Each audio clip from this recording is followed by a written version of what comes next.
Just levitate. Assalamualaikum warahmatullahi wabarakatuh. Anak-anak, bagaimana kabar kalian? Semoga selalu dalam lindungan Allah Subhanahu wa Ta'ala, dan kita semua dijauhkan dari segala macam penyakit. Amin, amin ya robbal alamin.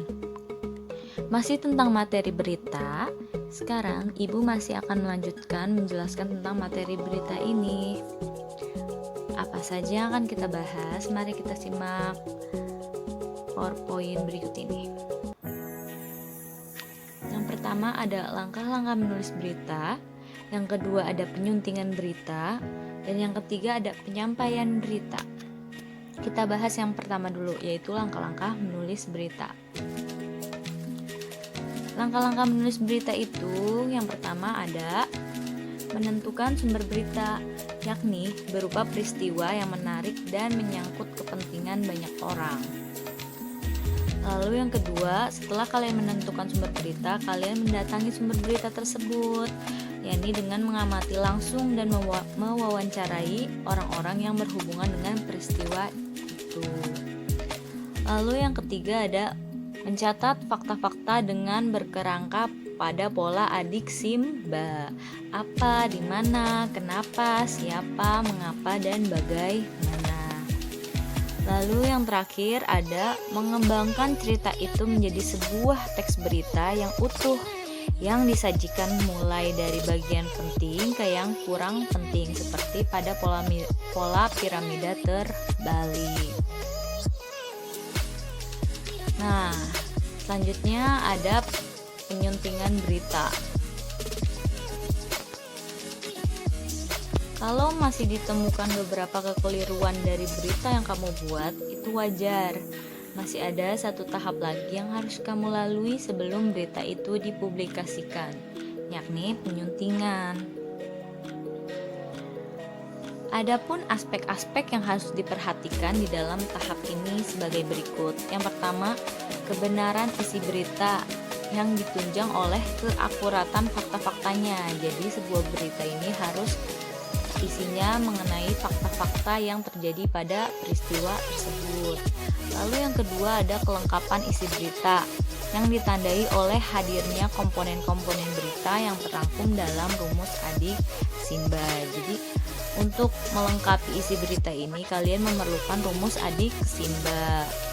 Yang ketiga ada struktur penyusunan berita yang dimulai dari bagian yang penting ke bagian yang kurang penting, seperti pola piramida terbalik. Lalu yang keempat, penggunaan bahasa yang terkait dengan keefektifan kalimat, kebakuan kata, dan ketepatan ejaan dan tanda bacanya. Nah, selanjutnya ada penyampaian berita.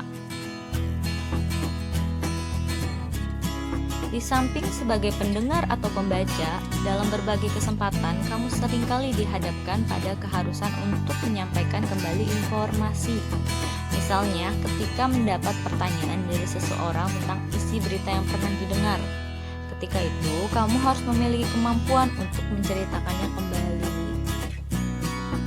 Kamu tidak mungkin mengarang ketika itu. Kita harus menyampaikan berita itu apa adanya, tanpa ada yang ditambah-tambah atau dikurangi. Dalam hal ini, bukan berarti kamu harus menghafalkan berita itu, tapi kamu cukup dengan memahami ide-ide pokok berita, kemudian kamu menceritakannya berdasarkan kata-kata kamu sendiri. Nah, dengan demikian, pemahaman tentang ide-ide pokok berita sangat penting ketika kamu akan menceritakan isi suatu berita.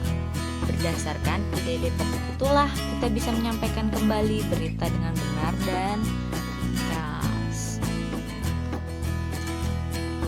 Nah, berikut ini adalah contoh dalam penyampaian berita oleh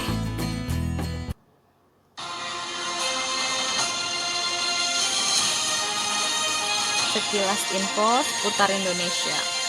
Mari disimak dengan baik. Selamat pagi, inilah Sekilas Info pukul 10 waktu Indonesia Barat bersama saya Nawayogi Kusuma. Desa banjir merendam pemukiman warga dan sejumlah bangunan sekolah di Lebak, Banten. Para siswa harus menanggalkan alas kaki untuk berangkat ke sekolah. Guyuran hujan deras selama 3 hari membuat aktivitas warga dan para siswa terganggu.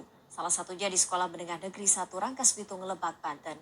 Banjir setinggi 30 hingga 50 cm membuat siswa harus berjalan menerjang genangan menuju sekolah tanpa alas kaki. Meski demikian, para siswa tetap semangat belajar. Hingga tadi malam, hujan masih mengguyur wilayah Rangkas Bitung, Lebak, Banten. Warga berharap sistem saluran air segera diperbaiki.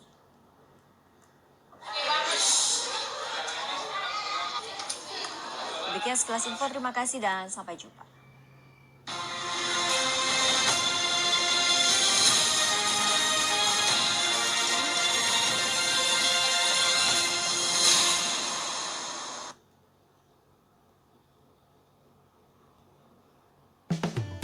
Nah, itulah